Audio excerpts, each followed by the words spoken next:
Hi. Now I have a question for you. Was Malcolm Knowles really the father of Andragogy, or adult education? Was he the first one to think on how adults learn? Well, I think when we look at history, it's pretty obvious that he's not. Other men and women have tried to understand how adults learn. What about Aristotle, Socrates, and Plato? I mean, they're all people teaching adults. Now, Malcolm Knowles rightly said, all the great teachers of ancient times were teachers of adults, not children. Now, many have in the past taught things about the religious instruction. We think of Jesus, he was an Andragogy. Now, there's also back in the 11th century, 12th century, what happened, especially in England, in Great Britain, about the guilds. And the guilds were association where people would have a craft and they would teach young people, adolescent, even children, that specific craft, and they would grow up in that craft to become tradesmen eventually, journeymen, and then they would become master tradesmen after that. So really the guild system in Europe was like a college. They used to call it the collegia. So that's a form of teaching to young people a trade. It was the apprenticeship system. And of course, we can think of the farmers that would teach other farmers how to do certain things. So adults teaching adults. And then we can also think of chiefs in certain countries where they would preside over big events like funerals or weddings, or if something happened catastrophic in the region, those chiefs would take time, since everybody was gathered, to teach their people certain things. So there's adults there teaching other adults. Now, I'd like to spend a bit of time around the Industrial Revolution, because that is a very interesting point in history. Now, we can't determine with exactitude the exact time of the Industrial Revolution, but we can point around 1850, when the steam engine came about, and also the combustion engine and the sewing machine. So the productivity started going up a lot. Now, after that, or during that time, we have a man by the name of Frederick Taylor, and we associate Taylorism, of course, to him, and scientific management. So basically, he tried to understand how to make people work more efficiently. And also came Mr. Fayol with his way of scientific methods also of management.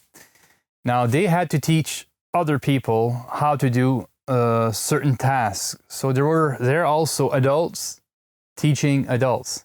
And during that time, during the end of the 19th century, that's when the modern schooling system as we know it today saw its day. Because the public schooling system as we have today hasn't always been. It started right after the Industrial Revolution. And basically it was to help, or I could say provide people for the workforce. And even adults were trained during that time in school, but mostly children, of course, were taught in school. And we're very accustomed today of having the schooling system. Now, I want to highlight something here. One of the preconceptions that some might have is that adults can't learn, because basically you learn in school. The time you're in school, from let's say 5 or 6 years old till you graduate, that's the time that you learn. After that, it's time to, have a responsibility in society, be an adult, be a parent.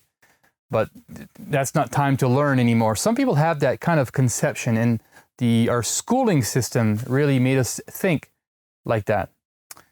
Now, what happened during the time of Frederick Taylor and Fayol, you'll see in a minute why I'm mentioning these points, is that man was like part of the machine. But then came Mr. Mayo, M-A-W-O, and also Mr. Maslow, which maybe you know also the pyramid of Maslow.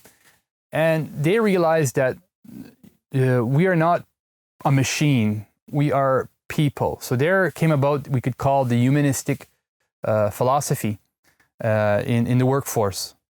And that's where really Malcolm Knowles come into play. That's why he became popular. He was a humanist, and he realized really that yes, the adult, he can learn. He can also learn, and he's learning actually every day. Now, many of you maybe have learned something new on how to use a certain technology, an iPad or your new phone or something where we can learn as adults, we can learn. So basically, the reason why Malcolm Knowles became so popular back in the 60s and 70s in the US, I mean, Andragogy, that term was used in other countries before, like Germany, for instance, and Yugoslavia. They had used the word Andragogy, but he really popularized it with his book, which means adult education.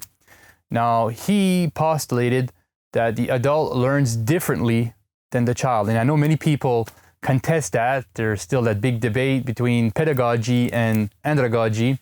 But I mean, when you read what he wrote, you can really see that, yes, adults do learn differently for many reasons.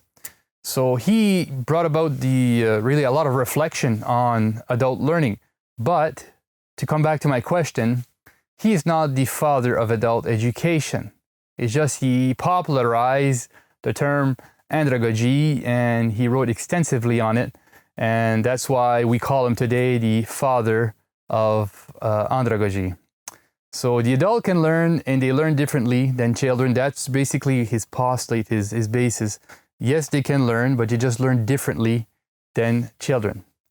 So I hope this was insightful for you, and I'm looking forward to seeing you in the next video.